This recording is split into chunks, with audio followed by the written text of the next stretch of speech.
اور جب موسیٰ علیہ السلام کا غصہ فرد ہوا تو ان تختیوں کو اٹھا لیا۔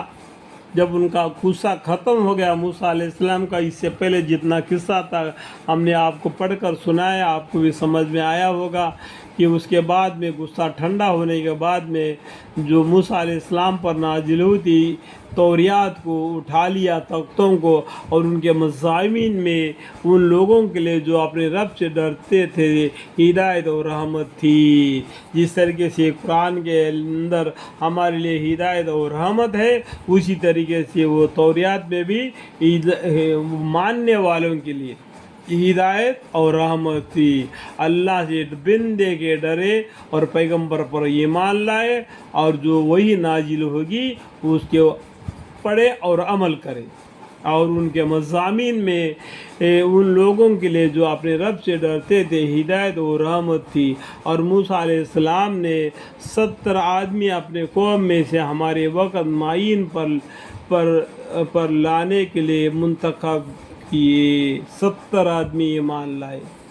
دیکھو کتنا معجزہ موسیٰ علیہ السلام کے ذریعہ ان بنی اسرائیل باقی قوم نے بھی دیکھا، تو قلیل لوگ ایمان لے آئے۔ یہاں پر میں ایک بات بتانا چاہتا ہوں، ہمارے پیغمبر صلی اللہ علیہ وسلم 203 سال میں ایسا انقلاب لا دیا کہ دین اسلام کو کونے کونے پر پہنچا دیا، گھر گھر پہنچ گیا۔ اذا جاء نصر اللہ والفتح ورأیت الناس يدخلون فی دین اللہ افواجا فسبح بحمد ربک واستغفر انہ کان توابا۔ سو جب ان کو زلزلہ وغیرہ نے پکڑا تو موسیٰ علیہ السلام سے عرض کرنے لگے، اے میرے پروردگار، اگر آپ یہ منظور ہوتا تو آپ اس کے قبل ہی ان کو اور مجھ کو ہلاک کر دیتے، کہیں آپ ہم میں کے چند بے وقوفوں کی حرکت پر سب کو ہلاک کر دیں گے؟ یہ محض آپ کی طرف سے ایک امتحان ہے، ایک امتحان ہے۔ ان لوگوں میں کچھ لوگ نیکی بھی ہے، کچھ لوگ بدی بھی ہے، وہ بدی کے وجہ سے جو سزا دیتے ہو تو اس کے اندر نیک آدمی بھی مبتلا ہو جاتا ہے۔ اس طریقے سے دعائیں استغفار مانگی، اور ان امتحانات سے جس کو آپ چاہیے گمراہی میں ڈال دے اور جس کو آپ چاہیے ہدایت پر قائم رکھے۔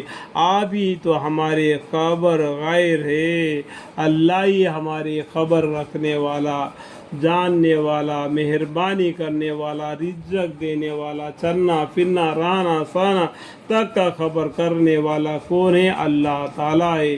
جو چند بیوقوف ہے ان لوگوں نے دین اسلام کو نہ مانا، ان قرآن کریم کے اوپر بھی ایمان نہیں لایا، جس طریقے سے موسیٰ علیہ السلام کے زمانے میں توریات پر بھی ایمان نہیں لایا۔ ان کچھ لوگوں کے بے وقوفی کی وجہ سے سب کو تباہ اور برباد کریں گے کیا کر کے اللہ تعالیٰ سے مغفرت کی بھیک مانگی۔ ہم پھر مغفرت اور رحمت فرمائیے، اور آپ سب معافی دینے والوں سے زیادہ ہے۔ سب سے زیادہ معاف کرنے والی ذات کون ہے؟ اللہ کی ذات ہے۔ سمندر کے زاگوں کے برابر بھی تمہارے گناہ ہوں گے تو اللہ کے سامنے توبہ کرو گے تو اتنا بڑی بھاری گناہ کو بھی اللہ معاف کر دے گا۔ اللہم اغفر لی، اللہم اغفر لی۔ آپ ہی تو ہمارے خبر غیر ہے، ہم پر مغفرت اور رحمت فرمائیے، اور آپ سب معافی دینے والوں سے زیادہ ہے۔ اور ہم لوگوں کے نام دنیا میں بھی نیک حالی لکھ دیجئے۔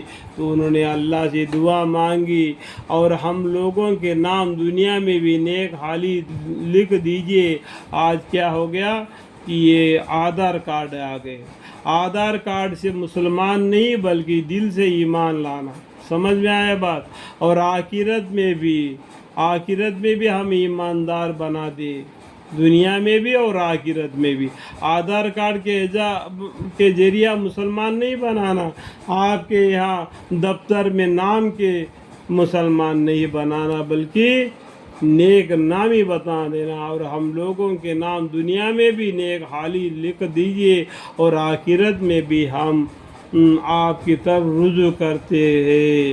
اللہ تعالیٰ نے فرمایا کہ میں اپنا عذاب تو اس پر واقع کرتا ہوں، اللہ مغفر جس پر چاہتا ہوں، اور میری رحمت تمام اشیاء کو محیط ہو رہی ہے۔ الحمدللہ رب العالمین، اللہ کی رحمت پورے جہان والوں پر ہے۔